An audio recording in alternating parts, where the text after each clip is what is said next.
Renovating Retirement with Charlie Jewett. Oh no, I think I'm about to have another episode. I like tax deductions. I like them. Yes, I do. If you like tax deductions, then you should get some too. Hey! Hey folks, Charlie Jewett here with the Renovating Retirement Podcast, changing the world one audio file at a time. Dun dun dun dun. Hopefully you've been listening. There's probably 50 hours of education now to put you in control so you can stop taking advice and start taking charge in building your own retirement. Rock your retirement. I think that's a friend of mine's podcast title. Pretty awesome. This is episode 105, How to Understand and Optimize Tax Deductions. As I'm recording this in 2018, we've just had, I think, the largest tax change or largest change to the tax code in over 30 years. Donald Trump, as president, made some pretty significant changes that'll affect people in different ways. There are some calculators that you could actually go to online. If you do a search for, Donald Trump tax change calculator or how will the tax changes affect me, I found, really quickly, I found a bunch of calculators where you can kind of put in your filing status and how much money you make and see if it would be good for you or bad for you, meaning you're going to pay more taxes or pay less taxes. So you can go do that, which would be cool. But let's just talk about first the basics of tax deductions. I think tax deductions are hugely important for retirees, particularly if we're trying to get into a 0% tax bracket, which is awesome, right? Pay no taxes legally would be the best. What are the basics? What is a tax deduction? What does that word deduction means? And I'm sorry if this is review for some of you, but I want to make sure everybody understands this and then knows how to optimize and get as many deductions as possible, which your tax preparer or CPA can help you do. Let's say somebody's making $106,000 a year. Let's just make this really easy. Your income, gross income from your job, let's say, is $106,000 a year. Well, do you pay taxes on all of that? Is there a flat percentage, like 25%, that you pay on all of that? No, we have a graduated tax system where the first X amount, no taxes, the next X amount of income, 10%, and now I think it goes up to 37 as the highest in the new tax code. But before any of that happens, you get to drop your income down to taxable income. So we're starting with a gross income of $106,000. Let's say you give $6,000 to a charity or put $6,000 into a 401k or something like that. When it's a deductible expense, which we'll talk about in a little bit, you're allowed to bring your income down before you're assessed any taxes. So that word tax deduction, or that phrase, means deducting or reducing your income down before you have to pay taxes on it. Now, it's not the same as a tax credit. Credits are awesome. They're better. So if you owe $10,000 in tax and you have a $3,000 credit, that saves you $3,000. It's awesome. If you lower your income by $3,000, you save, whatever tax you may have paid on that, which might be $500 or $1,000 or something like that. So deductions are great, credits are awesome. So the basics are the more deductions we can find. As a matter of fact, if you own a business, your CPA is probably trying to help you deduct all of the income or have expenses that offset any taxable income to try to keep your taxes down low. And that's just the game that's played. It's not right or wrong. The IRS wants us to pay taxes. We use the legal methods for using deductions to lower the taxable income. So those are the basics. You're just reducing your income. So in one sense, the more deductions, the better. But here's how not to use tax deductions. We never do something like, let me give $50,000 to a charity so I can save the taxes on $50,000, which might be, saving you $15,000. Let's just make it up. Why? Well, because you're out $50,000 and you only saved $15,000, so we're still out $35,000. So we don't willy-nilly just throw money around and try to find deductions by losing money and giving all of our money away. What we want to do is find things you're already paying for, or ways that you're already spending, or new ways that you could spend instead of doing something else, which I'll talk about in a little bit with the 401 cabin and the individual retirement abode idea. We want to optimize your spending.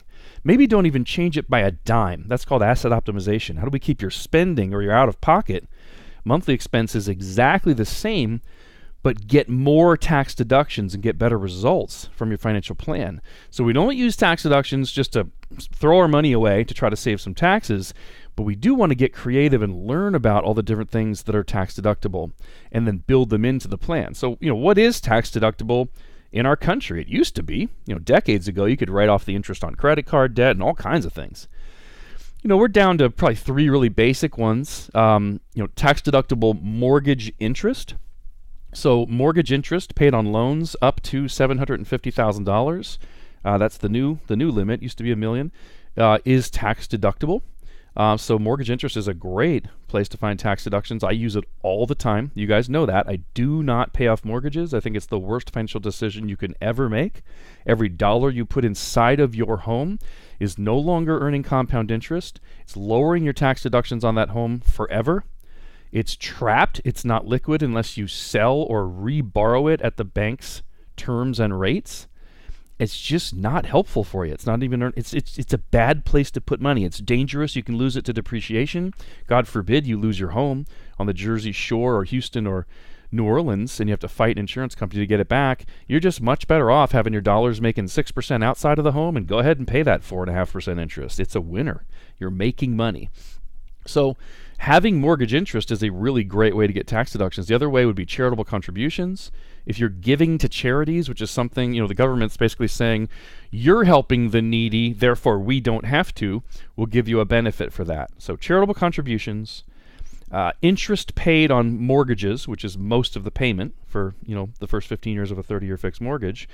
And then also, what else? So contributions to tax-advantaged retirement plans like 401ks or IRAs, 403bs. You've heard me reference these as qualified plans. That's kind of geek language we use in the industry for they're qualified with the IRS to receive a tax deduction on the contributions. So if you pay $6,000 towards mortgage interest or put $6,000 into a 401k plan or give $6,000 to a church, you may get the same tax deduction, the same, tax benefit today. You can lower your income, your taxable income by $6,000 with each of those three things. But what you get in the long run, later, as far as planning for retirement, long life, short life, rough life, sick life, and into the next life, what you get if you put it into mortgage interest or a 401k or charities are totally different. Let's cover charities first because it's the easy one. You just get the good feeling of having helped a charity. There is no financial benefit or retirement planning aspect of giving to charities. You're not getting something back later. You're just getting your tax benefit today, and you've helped a cause that you care about, and that's a beautiful thing. There's nothing wrong with that. My specialty is the financial retirement planning, so I'm going to talk about those two. With the charities, you don't get that benefit in the future. It's just the tax deduction today. Well, what about the 401k? With the 401k, you get that same tax deduction. You can lower your income by $6,000 or whatever it is up to the max. And then you now have $6,000. Let's say you're starting from scratch. Your 401k has nothing in it, and you put in $6,000. You now have $6,000, which most 401ks, they're going to put you in mutual funds. You're going to be in stocks, bonds, and mutual funds, so you're in the market. And at the end of the year, it may be up, it may be down, but the most important thing you got to remember is with a 401k, you put in the $6,000, and this is any investments, by the way, anything besides really a house. You put in $6,000, you only have $6,000 working for you. It's like you have 6,000 sheep that could have babies. So at the end of the year, if your account did spectacularly, went up 20%, you're only earning 20% on that $6,000. Next year, you have to put in another $6,000, and now you have 12 plus whatever you've earned. So you're growing your account very slowly if you go the 401k route. Let's talk about the 401 cabin or the IRA, the individual retirement abode. These come from Douglas Andrews' book called Missed Fortune 101, which is an absolutely incredible book. I don't care what anybody says online about things that they feel like Doug maybe could have done better. I went to see Doug 7 times. I went through his 3-day training, did a bunch of other trainings. I know his strategies very well, and the strategies are absolutely spot on and phenomenal. So he's the one that talked about 401 cabins and individual retirement abodes. Well, what's he talking about here? What's the point? Basically what he's saying is, if you put $6,000 into a 401k, let's say, for 30 years. And it grows slowly. The first year there's only 6 in there, the next year there's only 12 in there, the next year 18 in there. And you get there, at the end you have some amount of money, you have to pay taxes on it, but you have some mystery amount of money, and at a mystery tax rate. You got the tax deductions along the way, that's fine, but there's definitely no emotional value. You're not going to put your grandkids on your lap and say, okay, kids, come on over. Everybody, let's look at my 401k statements and make some memories.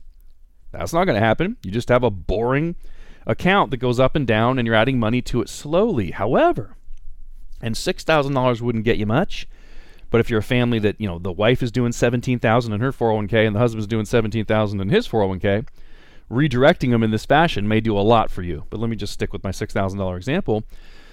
If instead of putting $6,000 into a 401k as a retirement plan and to get tax deductions today, what if you put that into tax-deductible mortgage interest on a second home?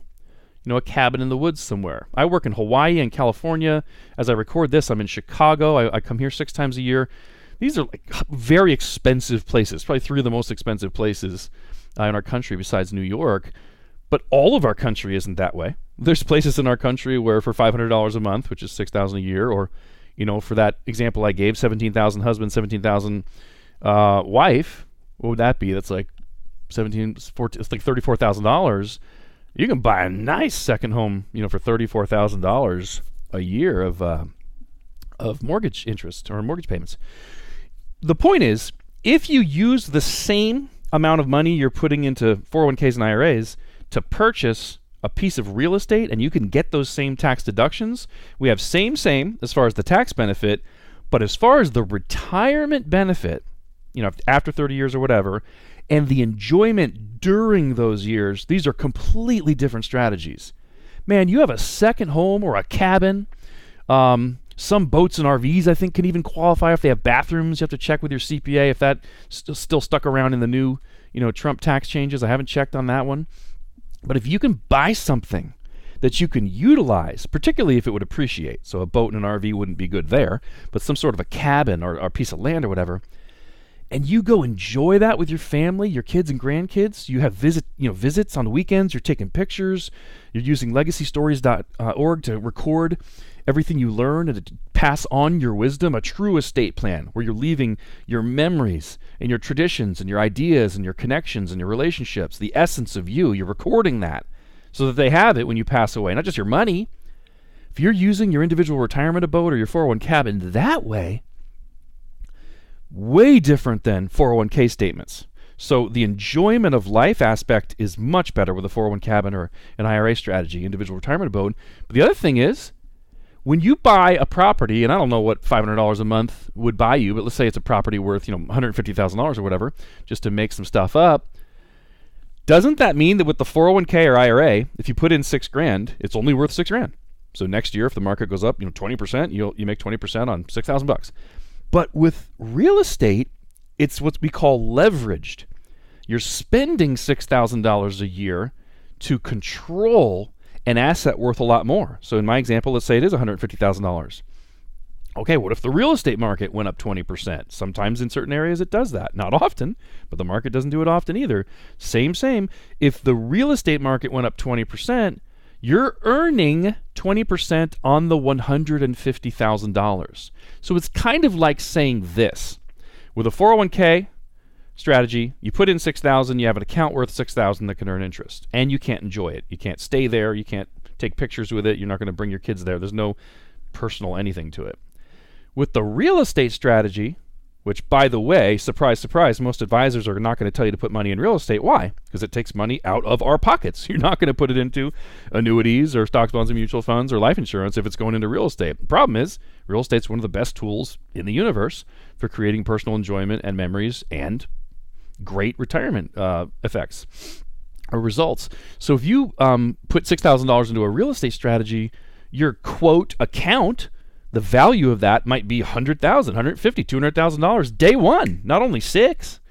And it stays there and it starts really high like that and therefore compounds. So after 20, 30, 40 years or whatever of owning this real estate, what's it going to be worth when it started at $150,000 and went up by 5% every year versus a 401k where you put in $6,000 per year, you slow fund it. and then you get out the same 30, 40 years, and it grew by 5%. Which one's going to be worth more? Easy peasy. The real estate is going to be worth a ton more. Plus, let's go back to this. You have all the memories that you made utilizing that property, or rent that you earned by renting it out. If you want to go that route, just make sure you know what you're doing on your taxes, and that you're treating it like a rental instead of a second home. Just make sure you're not breaking any laws, is what I'm saying.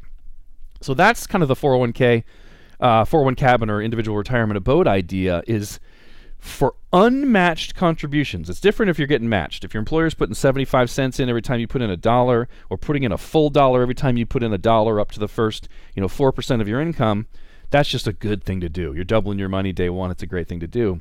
For unmatched 401k contributions or 403b contributions, 457, for money you're dumping into IRAs, things like that, you might be way better off and have a better life buying a piece of property and keeping your expenses about the same. Same tax deduction, but a much, much better. Have I beat that dead horse enough? I think so. We better stop.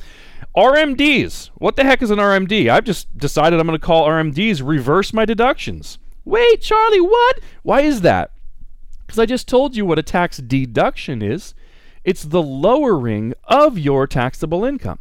So you're making $106,000 a year. You put $6,000 into interest or charity or an IRA or something. It lowers your taxable income down by those $6,000. Well, what do RMDs do when you're 70 and a half years old? Why does the IRS keep making these weird ages? I don't know. Why can't it be 70? Why can't it be 71? It has to be 70 and a half. I guess we should be thankful it's not 70 and, I'm trying to think of something obscure like 70 and 3/4 or something worse than that. 70 and 5/8.